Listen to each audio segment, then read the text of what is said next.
everybody, welcome back. Ladies and gentlemen, my next guest this evening is a congressman who represents Florida's 10th district. Please welcome back to The Late Show, Representative Maxwell Frost.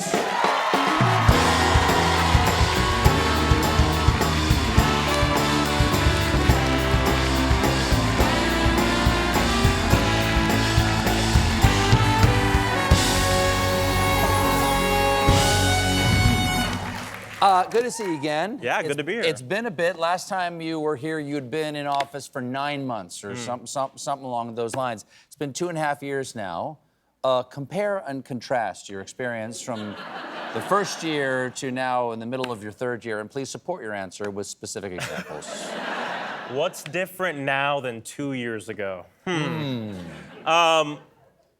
Look, obviously, we're in just so much chaos right now in this country, and when I think back to when I first got into Congress, I felt like we were doing so much good work with the administration. It was a different administration, by the way. Yes. And different Congress, too. Yeah, different Congress. And yeah. But I felt like, you know, this fight against far-right neo-fascism, for me at least, was mainly taking stage in my home in Florida, fighting against Ron DeSantis and the extremism there. And something I always told people is that Project 2025 is actually Florida 2022. Florida 2020. And the stuff that's going on around the country right now, we've actually been dealing with in the South for a long time, especially in my state of Florida. So the difference is, it's like the struggle in my state has kind of been just spread throughout the nation. And honestly, that day after Election Day, I had a hard time getting up, probably like a lot of other people. And I wasn't automatically feeling hope. You know, we think of hope as like a feeling. But I think about something I learned, which is like, you know, long marriages, something people always say is that love isn't always a feeling. A lot of times it's a choice that you make actively. And I just thought, well, hope is the same way. I'm not always gonna feel it when I wake up in the morning. And to be honest, like I don't always feel it every morning, but I'm actively gonna choose it. So we're definitely in a different time. Well, a lot of people... Yeah. A lot of people chose to be hopeful last week. 5 million people plus turned out for the No Kings rally, which was really, it was an act of hope. It was hopeful to see. Thousands of people turned out in your district in Central Florida on the heels of the president sending in both National Guard, nationalized Army, National Guard, so Army members into Los Angeles and Marines in there, using and violating posse comitatus, arresting people. And that was all in response to ICE doing raids around Los Angeles somewhat indiscriminately, and even going into courts for people trying to do the right thing and pulling them out and trying to get them out of the country without due process. You have described that as taxpayer-funded kidnapping operation. What do you mean by that? Well, because Donald Trump ran on this mass deportation thing, but the thing everyone needs to realize is deportation is a process. It's a legal process. Oftentimes it can take weeks, if not months, up to a year, depending on the case. And what's going on right now is actually not mass deportation even, because people aren't being given due process. There is no legal process for people. We have ICE federal agents pulling up, terrorizing our communities, hopping out of unmarked vans, stealing and, yes, kidnapping people, not giving them their day in court, and yes, human trafficking them to other nations, other countries around the entire world. And I like to be very clear about what's going on right now so people understand that what is going on, I believe, is outside of the bounds of the law.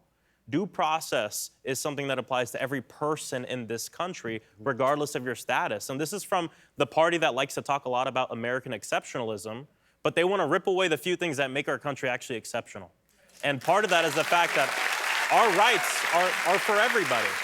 And one of the things that when I see it that alarms me most, and it does feel like kidnapping because, as you said, unmarked windowless vans will show up, men will get out wearing masks, balaclavas or masks, no identifying patches, do not identify themselves, they don't have badges, they don't show ID, they just grab people and put them in the van.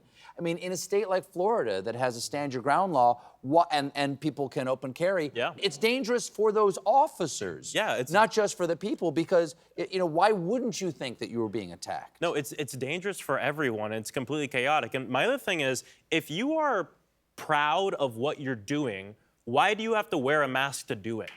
If you are if you're operating within the bounds of the law, you shouldn't have to cover your face. And that's the problem with ICE and with the administration right now, is this whole thing is happening in the shadows. I actually just introduced a bill called the Sue Them Act. It sounds like sue them because we want people to sue them.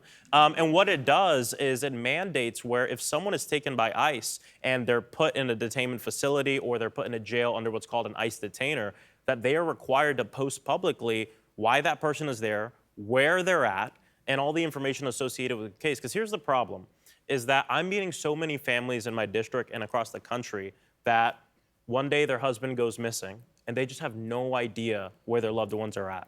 And we have people going to hospitals, we have people calling morgues, asking, is my loved one there?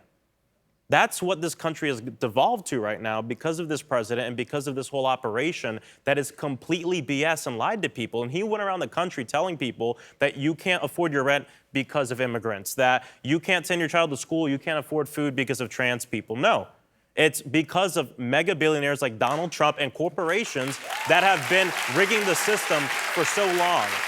And this blame game is so normal in this, it's from the textbook of authoritarians and right-wing neo-fascists, and we have to call it out because he's trying to divide our country when really we have a lot more in common. We're going to take a quick break, but we'll be right back with more Representative Maxwell Frost, everybody.